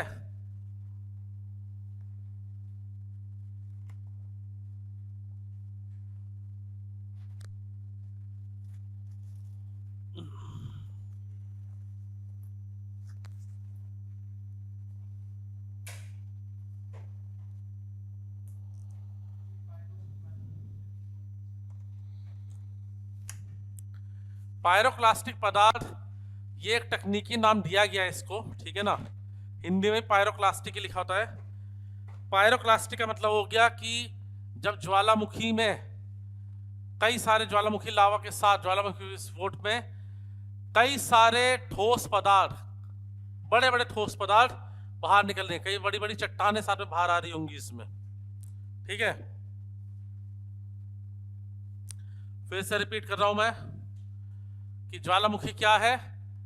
तो ये एक पृथ्वी की क्रस्ट में एक दरार है जिसके माध्यम से जल वाष्प, ठीक है, जहरीली गैस, धूल कण, पायरोक्लास्टिक पदार्थ तथा लावा भूल गए, मेन तो लावा ही है, तथा लावा उत्सर्जित होता है। लावा और मैग्मा में अंतर है। जब तरल पदार्थ पृथ्वी की सतह के नीचे है, क्रस्ट के नीचे, तो इसको हम क्या बोलेंगे? मैग्मा। और जब ये सतह से बाहर आ गया तो लावा बोलेंगे इसको। क्लियर है सब कोई चीज ये? ठीक है, हाँ बोलो। स्टेट में परिवर्तन नहीं इसलिए बोलते हैं क्योंकि ऊपर मैग्मा के अंदर बहुत सारी और भी चीजें, मटेरियल मिक्स होता है। लेकिन जब ऊपर तरल पदार्थ आ रहा है तो मिक्स मटेरियल इससे अलग हो गया, जलवाष्प अलग हो गया, धूल कण बहुत सारे अलग हो गए, बहुत सारी गैस अलग हो गई। और साथ के साथ उसकी अवस्था को दिखाने के लिए कि भाई मैग्मा है कहीं पे तो समझ में आ गया अच्छा सतह की बात कर रहा है अंदर की, और जब लावा बोल रहा है तो समझ में आ गया कि अच्छा ऊपर कहीं सतह के ऊपर कहीं फैल गया है। तो दोनों में एक अंतर स्पष्ट रखने के लिए जो है ये नाम यूज किया जाता है ऐसे, ठीक है। जैसे अरब सागर में, बंगाल की खाड़ी में कई सारे चक्रवात आते हैं। सारे चक्रवात एक जैसे ही दिखते हैं, एक ही प्रक्रिया से बनते हैं, लेकिन सबके नाम बड़े अलग अलग के नाम बड़े यूनिक रखते हैं वो लोग। तो क्यों रखते हैं वो इसलिए रखते हैं ताकि जो उनके दस्तावेज है, जो उनके रिकॉर्ड है, उनको वो आसानी से मेंटेन कर पाए। बात समझ में आ रही कि नहीं आ रही है सबको ये? ठीक है। तो ज्वालामुखी 3 प्रकार के होते हैं, ठीक है। ज्वालामुखी अपने उत्सर्जन की समय अंतराल के आधार पर, यानी ज्वालामुखी विस्फोट के समय अंतराल के आधार पर ये 3 प्रकार के ज्वालामुखी पाए जाते हैं। पहला ज्वालामुखी होता है जिसे हम बोलते हैं सक्रिय ज्वालामुखी। सक्रिय ज्वालामुखी यानी कि एक्टिव वोल्केनो। सक्रिय ज्वालामुखी या एक्टिव वोल्केनो। तो समझ लो कि ये ज्वालामुखी ऐसे ज्वालामुखी होते हैं कि जिनको दूर से ही देख के कोई भी व्यक्ति चाहे वो कितना ही मंदबुद्धि क्यों ना हो, वो समझ जाएगा कि भैया यहाँ पे ज्वालामुखी विस्फोट हो रहा है या ये ज्वालामुखी अभी भी सक्रिय है।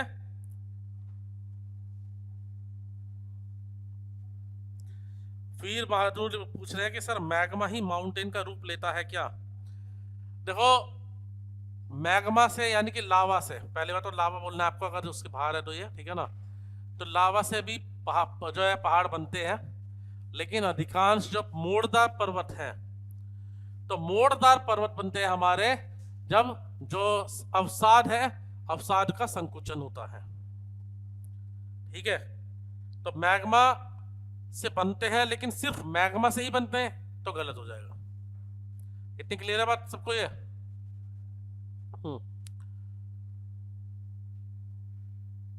उसके बाद नेक्स्ट लिखो, सक्रिय ज्वालामुखी। तो सक्रिय ज्वालामुखी की क्या खासियत होगी कि ये ज्वालामुखी बहुत ही छोटे समय अंतराल पे विस्फोट होते रहते हैं इसमें। ठीक है, और कोई भी व्यक्ति इसको देखेगा तो समझ जाएगा कि अच्छा ये ज्वालामुखी सक्रिय है। हो सकता है कि किसी समय में सक्रिय ना हो, मतलब ज्वालामुखी विस्फोट ना हो रहा हो, उसमें से बस धुआं निकल रहा हो। और इसमें से क्या होता है, सल्फर के धुएं निकलते हैं जिनको फ्यूम्स बोलते हैं। क्या बोलते हैं? फ्यूम्स। तो कई जगह पे ज्वालामुखी में हल्के हल्के छेद होते हैं और उसमें से ये पीले पीले सल्फर के जो धुएं निकलते दिखाई देते हैं। ठीक है, तो बेसिकली क्या होता है, सक्रिय ज्वालामुखी जैसे उदाहरण के लिए ले सकते हो कोटोपैक्सी, उदाहरण के लिए ले सकते हो माउंट स्ट्रम्बोली, उदाहरण के लिए ले सकते हो फुजियामा, उदाहरण के लिए ले सकते हो बैरन आइलैंड। बैरन द्वीप कहां पर है? अंडमान निकोबार। तो मौजूदा समय में ये भी सक्रिय हुआ पड़ा है मौजूदा समय में। हाँ जी, ये भारत का एकमात्र ज्वालामुखी है, एकमात्र सक्रिय ज्वालामुखी। एक दूसरा भी है नारकोंडम, ठीक है ना, तो वो भी ज्वालामुखी है लेकिन वो सक्रिय नहीं है फिलहाल। तो सक्रिय ज्वालामुखी कौन सा भारत का? बैरन आइलैंड, बैरन द्वीप कहां पर है? अंडमान निकोबार में। अंडमान निकोबार में भी कौन से आइलैंड के पास है? मिडिल अंडमान के पास। ठीक है, मिडिल अंडमान के पास है। इतनी बात क्लियर रहेगी सबको? तो सक्रिय, हाँ, बैरन द्वीप को सक्रिय हुए मेरे ख्याल से 2013-14 के आसपास से सक्रिय हुआ था वो। एक बार डेट चेक कर लेना उसका, लेकिन अभी भी सक्रिय ही है वो। इसके बाद दूसरा है शुष्क ज्वालामुखी।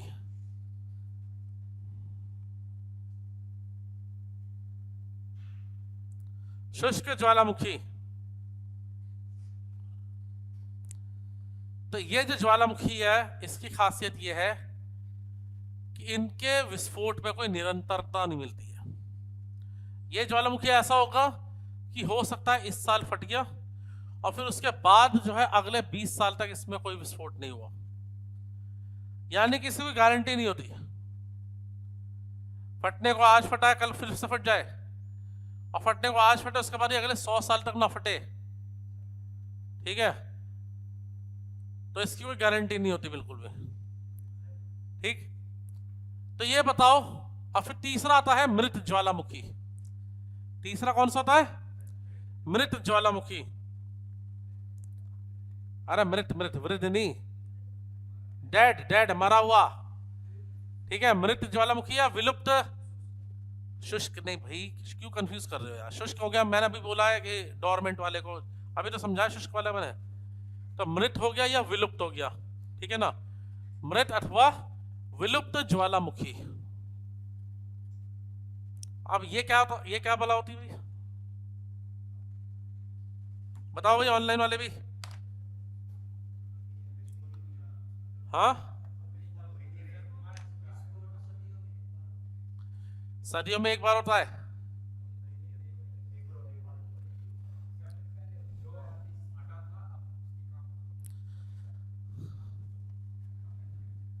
काम कैसे खत्म हो गई?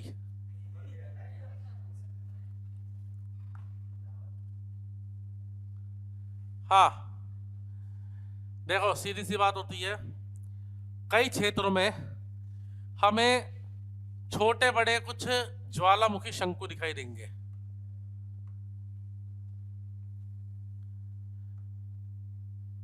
ठीक है, कुछ क्षेत्रों में हमें ऐसे ज्वालामुखी शंकु दिखाई देते हैं। ये ज्वालामुखी शंकु जो है ऊंचाई में बहुत कम होते हैं। क्यों कम होते हैं? क्योंकि इनका बहुत ज्यादा अपर्दन हो चुका होता है। कई जगह से ये ज्वालामुखी इस तरीके से अंदर से क्रैक पड़ के फटे हुए होंगे। ये रास्ता सा बन गया होगा, लोग इसी रास्ते के थ्रू अंदर आ जा सकते हैं। ठीक है, तो कई बार क्या होता है कि जब ज्वालामुखी बहुत ज्यादा अपर्दित दिखाई दे रहा है, हमें ज्वालामुखी शंकु जो है बहुत ज्यादा अपर्दित दिखाई दे रहा है, क्या वो ये रिमोट, अरे ये ढूंढ के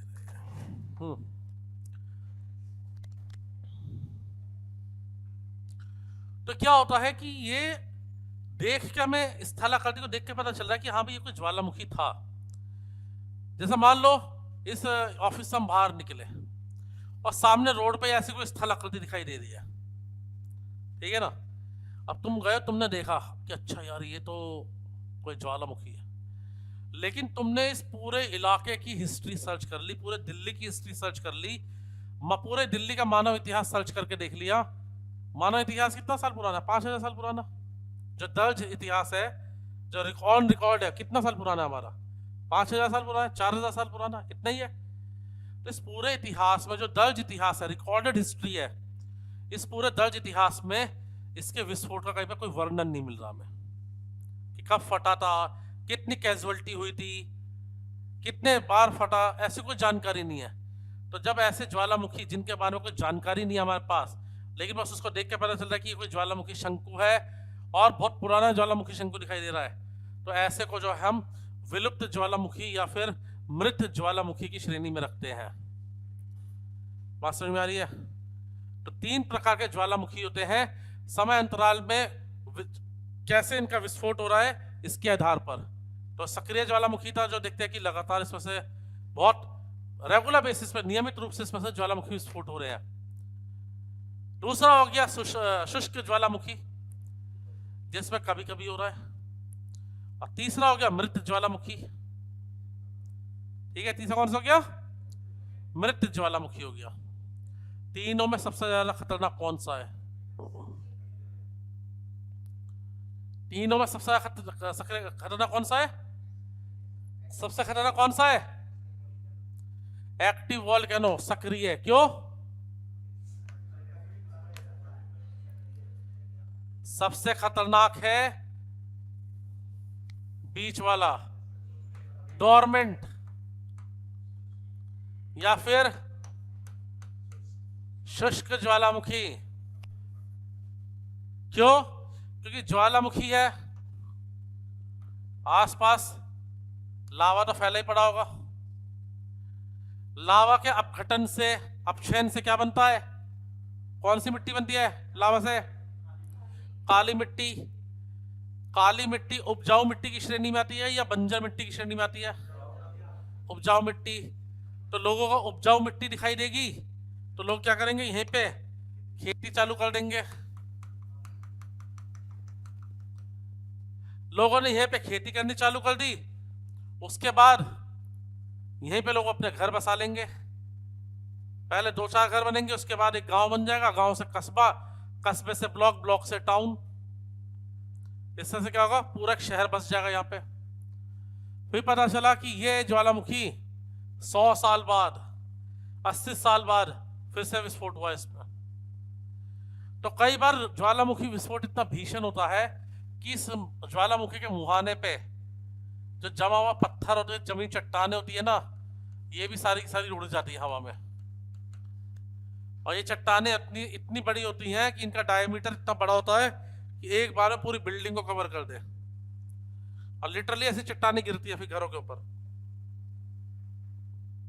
तो क्या होता है कि अगर ऐसा कोई ज्वालामुखी है जो शुष्क ज्वालामुखी है कि कई लंबे समय से नहीं फटा है, और अचानक से वो सक्रिय होगा, तो ऐसी अवस्था में क्या होगा? भीषण तबाही। क्या होगा? भीषण तबाही होगी फिर उस केस में। यहां तक क्लियर है सबको? क्लियर हो गया?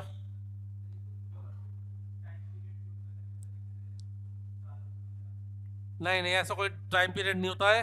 हालांकि जो, क्योंकि सामान्य तौर पर क्या होता है, जैसे ज्वालामुखी होते हैं, और जो लोग ज्योग्राफी वगैरह में एमएससी वगैरह कर रहे होते हैं वगैरह में, तो वो लोग अपनी रिसर्च में इनको इंक्लूड करके रखते हैं।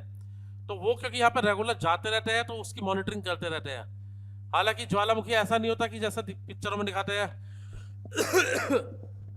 कि तुरंत के तुरंत एकदम फट गया और लोगों को भागने का मौका नहीं मिला। जब ज्वालामुखी सक्रिय होना स्टार्ट होता है, शुरुआत में उस क्षेत्र में बहुत सारे जो है भूकंप आते हैं, हल्के हल्के से वाइब्रेशंस आती हैं।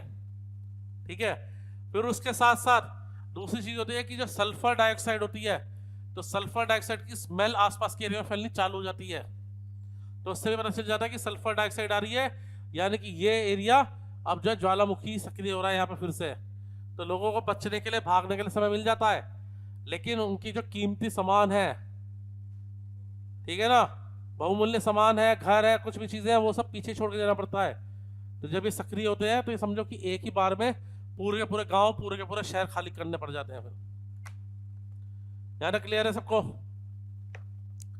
अब कुछ फंडे बता रहा हूं मैं तुम्हें। जैसे इसमें रहना ना कि सीएम राबड़ी गॉट लालू, अब याद हो जाएगा वो तुम्हें, है ना?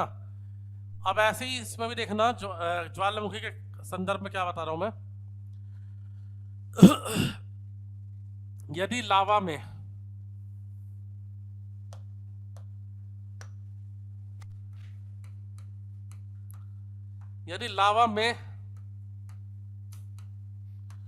अम्ल ज्यादा है, यदि लावा में अम्लीय पदार्थ ज्यादा है, तो ऐसे में लावा जो है काफी ज्यादा क्या होगा? खतरनाक, काफी ज्यादा गाढ़ा हो जाएगा। ठीक है, यदि लावा में अम्लीय पदार्थ ज्यादा है, लावा ज्यादा एसिडिक है, तो उसमें क्या होगा? वो काफी ज्यादा गाढ़ा हो जाएगा। और लावा यदि गाढ़ा होगा, तो इसमें कैसी स्थलाकृति बनेगी? ऊंची स्थलाकृति बनेगी। ये लावा एक ही जगह इकट्ठा हो रहेगा, इकट्ठा होता रहेगा, तो परत दर परत एक ही के ऊपर बनते बनते ऊंची स्थलाकृति बना देगा। ये क्लियर है सबको? यदि लावा में अम्ल कम है, तो ऐसी अवस्था में लावा जो है काफी ज्यादा पतला होगा। और जब ये लावा बहुत ज्यादा पतला होगा, तो ये बाढ़ के रूप में, फ्लड के रूप में व्यापक क्षेत्र पर फैलेगा, व्यापक क्षेत्र पर फैलेगा।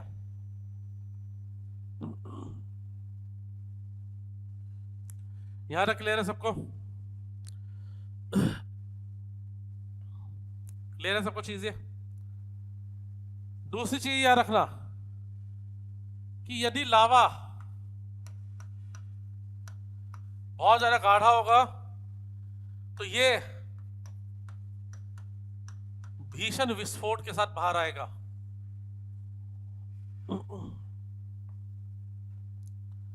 जो ज्वालामुखी उत्सर्जन होगा बहुत विस्फोटक होगा। इतना विस्फोटक आवाज होगी इसमें कि कई किलोमीटर, 80 किलोमीटर दूर तक आवाज सुनाई नहीं सकती इनकी।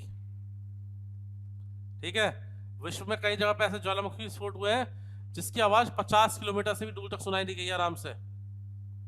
ठीक, और यदि लावा पतला है, तो ऐसी अवस्था में जो उत्सर्जन होगा बहुत ज्यादा शांत होगा, शांत उत्सर्जन होगा। यार क्लियर है सबको? ये चीज क्लियर है सबको कि नहीं क्लियर है? ठीक है, अब हेडिंग डालो, ज्वालामुखी विस्फोट के प्रकार। हाँ बोलो।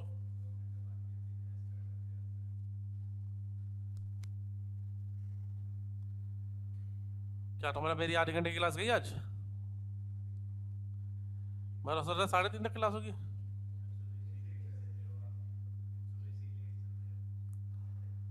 क्लास में मैं टाइम पे आया था।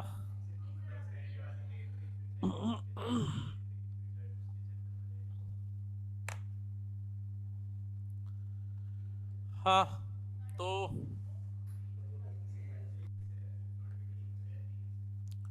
ठीक है, कोई बात नहीं।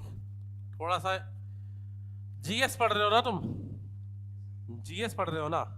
तो जीएस में ज्योग्राफी भी, करंट भी, ये सब चीज़ है। ठीक है, मैं सर से पूछ के आता हूँ, सर को बता के आता हूँ। किसकी क्लास है? कौन लेंगे? ओके, अच्छा ये तो तुम्हारा फ़ोन है। मैं कहा यार मेरा फ़ोन इतना बटन कैसा हो गया मेरे फ़ोन में।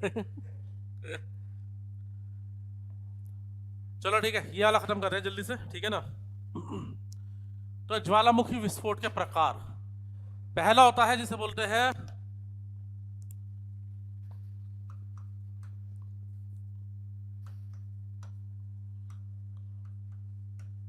वोल्केनियन प्रकार। कैसा ये? वोल्केनियन प्रकार। तो वोल्केनियन प्रकार के विस्फोट में क्या होगा कि जो है मध्यम विस्फोटक होगा ये, ठीक है ना? ये कैसा होगा? मध्यम विस्फोटक होगा, लेकिन साथ में, ठीक है, साथ में क्या होगा? भारी मात्रा में डस्ट और गैसेस निकलेंगी इसमें, ठीक है? रुको, ऐसे देख लो इसको। सबसे पहला है हवाई प्रकार। हवाई प्रकार एकदम शांत होगा, ये एकदम शांत होगा, और इसमें लावा जो एकदम तरल होगा, बहुत ही मतलब पतला लावा होगा ये। तो लावा जब आप पतला होगा तो ये व्यापक क्षेत्र पर फैलेगा। जैसे भारत के केस में लावा पतला था तो बहुत दूर तक फैल गया। फिर दूसरा हो गया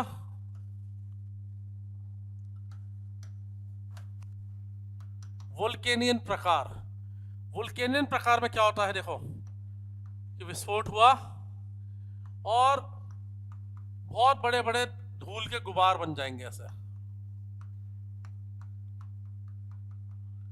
बहुत बड़े धूल के गुबार बन जाएंगे, ठीक है? ये बड़े एरिया को कवर कर लेंगे पूरा पूरा ऐसा। और साथ के साथ क्या होगा कि ये राख का पूरा क्षेत्र कवर करके, कई बार क्या होगा कि आधा शहर पता चल रहा है कि पूरा का पूरा वो कवर हो गया, वो सनरेज ही नहीं पहुंच पा रही वहां पर, ठीक है? तो ऐसी अवस्था में क्या होगा कि शुरुआत में जब ज्वालामुखी विस्फोट होगा तब तो तापमान बढ़ेगा, लेकिन उसके बाद तापमान गिरेगा। जब तापमान गिरेगा तो ये सारे राख के कण जो है ये नीचे गिरने स्टार्ट हो जाएंगे। क्या होंगे? नीचे गिरने स्टार्ट हो जाएंगे। इस प्रक्रिया को बोलते हैं ब्लैक स्नोफॉल। क्या बोलते हैं? ब्लैक स्नोफॉल बोलते हैं। तो ये ध्यान रखना, ब्लैक स्नोफॉल, ठीक है? ये ब्लैक स्नो ये किससे संबंधित है? तो ये ज्वालामुखी विस्फोट से संबंधित है ये, ठीक है? ठीक है, ओके, चलो बाय।